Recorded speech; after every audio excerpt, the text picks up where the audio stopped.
This is the Lone Crater YouTube. We hope this video helps. Welcome to an easy guide for making delicious shabu shabu at home. First, let's prepare the foundation. A simple yet flavorful broth. You'll need about 6 cups of water and a piece of kombu, a type of dried kelp, to simmer gently.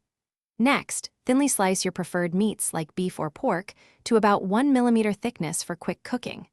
Finally, artfully arrange a variety of fresh vegetables, mushrooms, and tofu on a large platter, ready for dipping and cooking. This preparation sets the stage for a wonderful meal. No shabu shabu experience is complete without the perfect dipping sauces. We'll focus on 2 main types.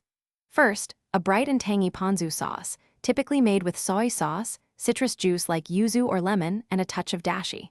Second, a rich and creamy sesame or goma sauce, often featuring ground sesame seeds, soy sauce, and a hint of sweetness. Feel free to add a dash of chili oil or some grated daikon radish to customize your dipping experience. These sauces truly elevate every bite. Now for the fun part, the cooking. Place your hot pot on a portable burner and bring the prepared broth to a gentle simmer, not a rolling boil.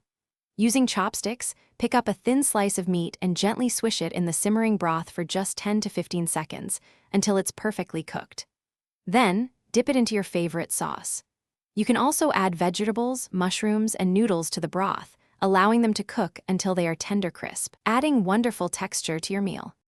As you cook, remember to dip each piece of meat or vegetable into your chosen sauce, savoring the fresh flavors.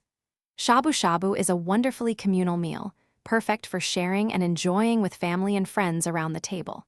Once most of your ingredients are cooked, don't let that flavorful broth go to waste. It's traditional to finish the meal by adding cooked rice or noodles to the remaining broth, creating a delicious and comforting porridge, a perfect end to your easy shabu shabu feast. Thanks for watching. Consider subscribing if we helped you.